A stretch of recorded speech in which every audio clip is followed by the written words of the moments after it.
fourth grade. It's Mrs. Heropoulos. Today, I'm only going to read chapters 4 and 5 instead of through 7 because my time got away from me and I have things I got to get going with doing, right? But I know, and I have my Harry Potter pajamas on. Here you go. Mischief managed. All right. So, King Arthur. I told you the other day that I would show you pictures of Stonehenge. My mom went to Stonehenge when I was a teenager. And here's a couple. And she went to Stonehenge before. Now it's all roped off. You can't get this close to it anymore. So there's a couple of Stonehenge. I think my mom is in one of those pictures. Let's see. Nope, she's not in that one. And there's a couple of close-ups of the rocks, which you can't get that close anymore. And, okay, here's one. That's my mom in that picture. And then I thought it would be cool. My son collects swords. And this is one of his swords. And that is the scabbard that the sword goes in. So there you go. Just like Excalibur, right? Probably not. But what the heck? We'll pretend it's like Excalibur. So here I am, coming to you in my crown and Harry Potter pajamas. And we have chapter 4 of King Arthur. It's Sir Balin and the Hallows. There were strange and mysterious things in Britain in King Arthur's day. Those things were called the Hallows. The chief of them was the cup out of which Jesus drank at the Last Supper with his disciples, and in which blood was caught from his wounds on the cross. The second was the lance with which his side was pierced. The cup was called the Holy Grail. People said it had been brought to Britain by Joseph of Arimathea after Jesus was crucified. Joseph had been in Britain before. It is said that he was the uncle of Mary, the mother of Jesus, and that he made his living in the tin trade. The fame of these things spread over Europe, and people came from many countries to see the Holy Grail. But after Joseph's death, people tried to steal the cup because they thought it could work magic for them. And so true lovers of the Grail hid it to keep it secret. Everyone knew of it, but no one was sure where it was. Sometimes it would appear on the altar during a service and then disappear. Sometimes it appeared in the castle hall after dinner and then disappear. Or it would appear to a good man when he prayed. Sometimes the lance was seen with it, its point always flaming. Sometimes angels were seen with the Hallows, along with many other wonders. During the years of war before King Arthur won back Britain for Christianity, the Hallows were not often seen. But as the worship of Christ was restored, they began to appear again. The castle of Carbonek was their chief haunt, and its Lord Pelles became known as the keeper of the Hallows. The nearness of these holy objects gave men unusual powers, but did not make all men good. Pelles was a good man, but he had a brother, Garlon, who was very, very wicked. Garlon was able to make himself invisible, and he used this power to win battles and kill men unfairly. He made himself the terror of the countryside around Carbonek until one day a knight known as Sir Balin the Savage passed through. Sir Balin was bringing a knight under safe conduct to the king, and as they rode near the town of Carbonek, the knight reeled and fell from his horse. No arrow had flown, and Sir Balin had seen no enemy. But there was a sound of hoofs, and the chest of the dying man was stuck a spear. Sir Balin pulled out the spear and swore to avenge the death of the knight under his protection. He met an old hermit along the road and told him what had happened. The hermit explained that the mysterious murderer must be Garlon, who had the power of invisibility. Balin swore to hunt him down and kill him. Balin soon arrived at the castle of Carbonek, famous for the Hallows. But in his mind was not the Hallows, but on killing Garlon. Balin was well received and taken in to supper. He refused to part with his sword. As he sat eating, he searched the rows of faces intently. "Is there a knight in this court whose name is Garlon?" he asked his neighbor. There he goes, was the answer. Him with the dark face. Balin drew a deep breath. Ah, he said quietly, is that he? Garland saw that Balin was watching him and came over and struck Balin on the face with the back of his hand and said, Why are you staring at me? Eat your food and mind your business. You speak good sense, said Balin. I will mind my business. That I came here for. And he rose up and split Garland's head down to his shoulders. Then he snatched the spear that had killed the knight and thrust it into Garland's body. At this killing of the lord of the castle's brother, the hall was in an uproar. Everyone set on Balin, whose huge figure towered over them all. Pelles thrust them all aside and said he would kill his brother's slayer himself. He seized a weapon and at the first blow knocked Balin's sword from his hands. But Balin broke away and ran in search of a new sword, racing from room to room and finding none. Pelles pursued him hotly. Up the winding stairs leapt Balin, and as he ran, the sounds from the hall died away, and there was a deadly quiet, with only the sound of Pelles' feet behind him. If only he had a sword in his hand, or even a spear. He flung open a door and stood amazed at what he saw. The room was hung with silks, such as he had never seen. There was a bed covered with cloth of gold, and a figure stretched silently on it. A table of pure gold standing on 4 legs of silver, and upon the table was a marvelous shining spear. Balin knew he was in the presence of the Hallows, but the sight of the spear took all thought from him. He seized it and turned on Pelles and ran through the thigh. There was a terrific thunderclap. Pelles fell to the ground.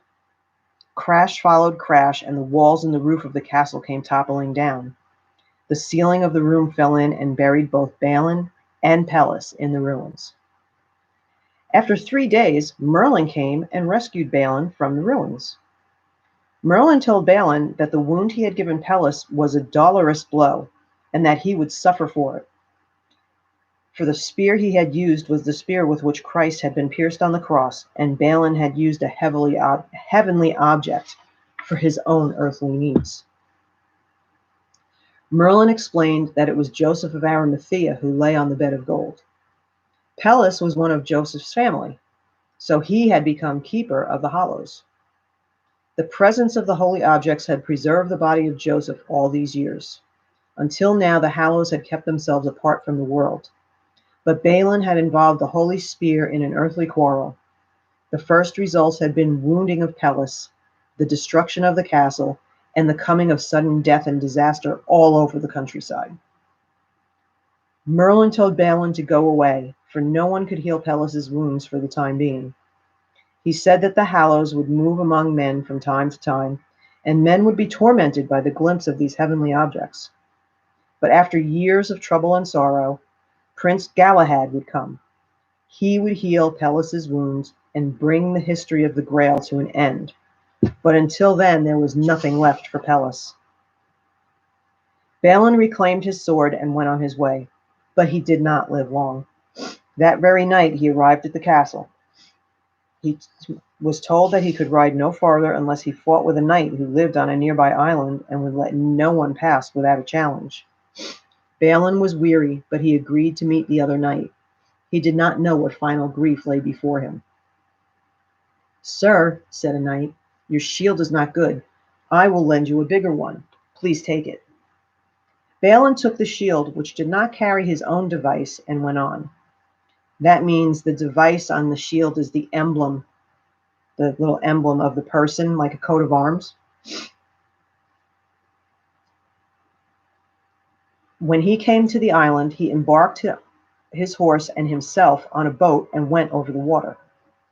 Out of the castle came riding a knight in all red, on a horse with red trappings, and that's the decorations that the horses wear. It was Balin's brother Balin, who had been searching for his brother. He too had been tricked by the people of the castle and had been persuaded to carry a shield, not bearing his own device. He looked eagerly at the advancing knight, but when he saw the shield, he knew it was a stranger's. They charged upon each other, the 2 best fighters of the day. At the first shock, they unhorsed each other.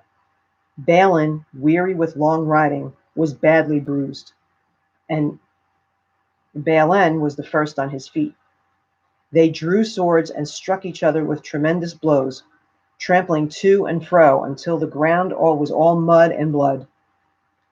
Each gave the other 7 great wounds, of which would have killed any other ordinary man. Neither of them had ever met such an enemy. At last the 2 knights collapsed on the ground, mortally wounded.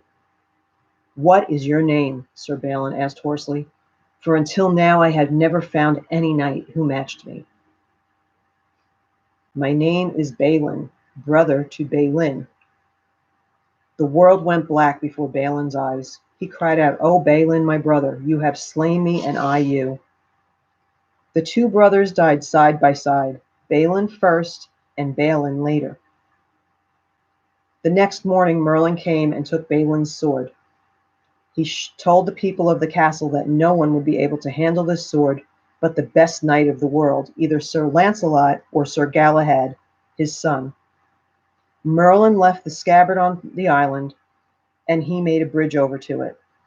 The bridge was only 6 inches wide, and no man could pass over it until he was a knight without treachery. So the scabbard was left to wait such a finder. Merlin put the sword in a red marble block that floated on water. Merlin then sent the enchanted sword on its journey along the waters of Britain until the right man could handle it.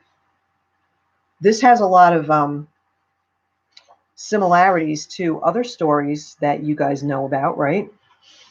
The Sword and the Stone, and I think J.K. Rowling borrowed a lot of this for Harry Potter, right? With the sword and the Sword of Gryffindor and all kinds of stuff. Okay, chapter 5.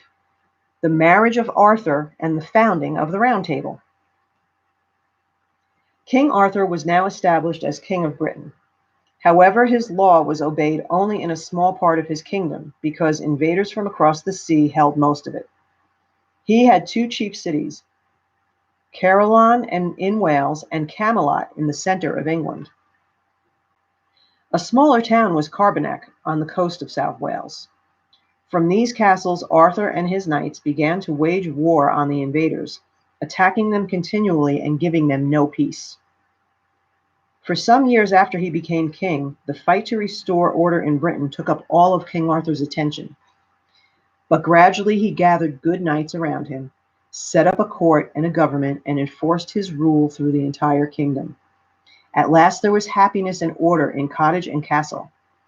A fair-haired lad who had been acclaimed king at that summer day in the London churchyard had grown into a bearded man, tall and handsome, stern to wrongdoers, and quick and gentle to good and to all the weaker than himself, or to any of those in need. Now his knights begged him to marry and make his court one that would spread gentle manners and courtesy throughout the world. On one of his adventures, Arthur had met the Lady Guinevere, daughter of King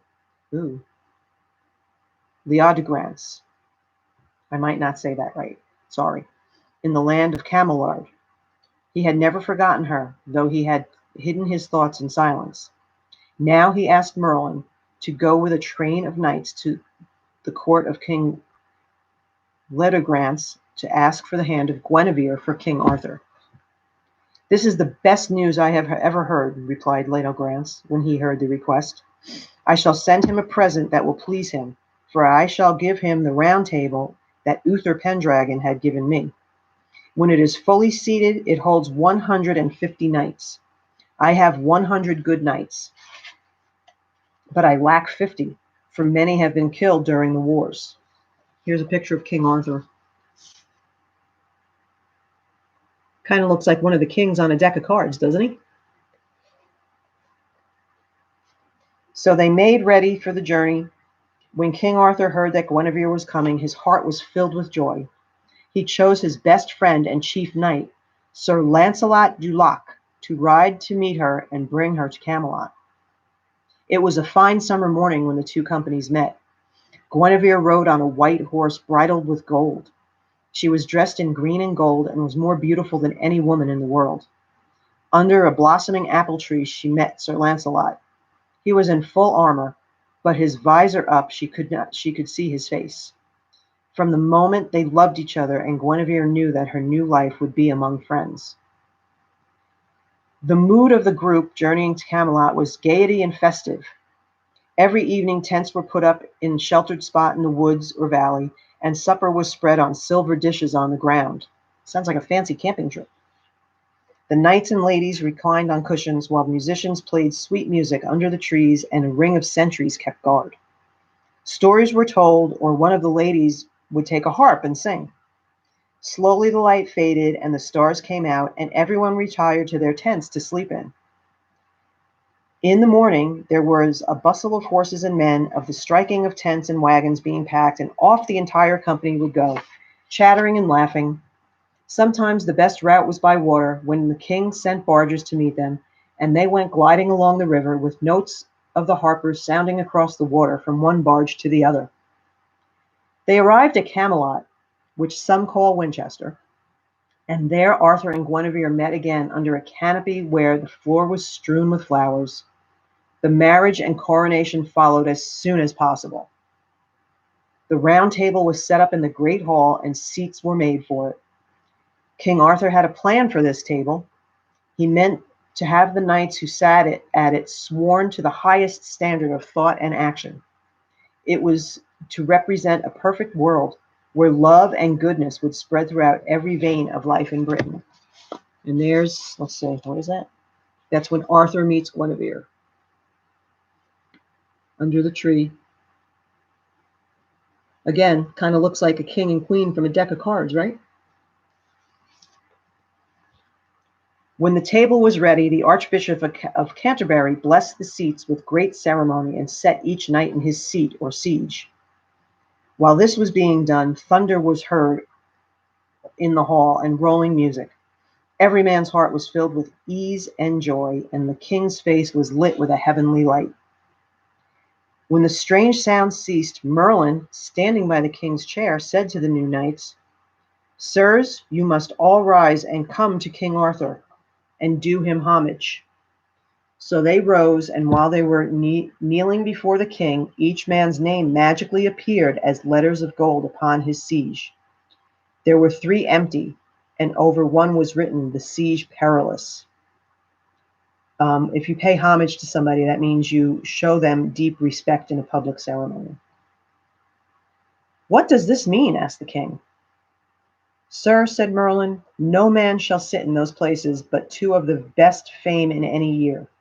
But in the perilous siege no man shall sit but 1, and if anyone else is so bold as to try to sit there, he shall be destroyed. And he that shall sit there shall have no equal." The next day was the wedding day, and a great meeting in the morning. The king arranged the ranks and grades of all his knights. His nephew Gawain was there, son of his sister Queen Morgause of Orkney. Her husband, King Lot, had been killed by Pellinore, and she ruled in a far-off Orkney with her sons Gawain, Gaheris, Agravain, Mordred, and Gareth. Gawain and Gaheris were attending on King Arthur and his subjects. Gawain was princely and ambitious knight, where Gaheris was yet only a squire. A squire is a knight in training. Pellinore was also at the wedding. He was a friend of Arthur's that he had given up in his fierce ways, and he was used to his strength and to protect the countryside instead of attacking it. Merlin led him to the siege next to the 2 empty ones, and the Siege Perilous said, "This is your place, for you are most fit to sit here of any of that present." At this, Gawain's face darkened. Later he made his way through the knights to the group of squires and drew Gaheris aside. "That knight is given great honor," he whispered, "which makes me very angry, as he killed our father, so I shall kill him." "Do not do it now," said Gaheris, "for I am only a squire, but when I am a knight, I shall want to revenge on him too." "Very well," said Gawain. The king was unaware that the first split had begun at the very setting up of the round table. He had forgotten Merlin's prophecy about the son of his sister who would destroy the kingdom, and Merlin did not tell him twice. But outwardly all went well. In great splendor the king was married to the Lady Guinevere in the cathedral of St. Stephen in Camelot. Then the king established all his knights. He gave lands to the poor ones and made them an equal fellowship, none above or below his brother, as by the roundness of the table there could be no first seat or last. That's Sir Gawain being angry. He looks kind of mad, huh? He gave them a rule of life: do not murder or evil deed, and to be true to the king. Never be cruel, but give mercy to anyone who asks, on pain of losing their place in the brotherhood of knights. Always help any woman in any kind of need, and do not take part in any unjust cause for any threat or bribe. All the knights of the Round Table swore to keep this rule, and every year they renewed their oath on the Feast of Pentecost. Pentecost is 50 days after Easter. All right, so the next week we're going to do part 2 and talk about the Round Table in action and talk about Sir Lancelot. Who else? Let's see. Sir Tristram. These are longer chapters. And the end of Merlin. Oh dear. So that's the next 3 chapters. And thanks for listening, and I'll see you next week. Bye.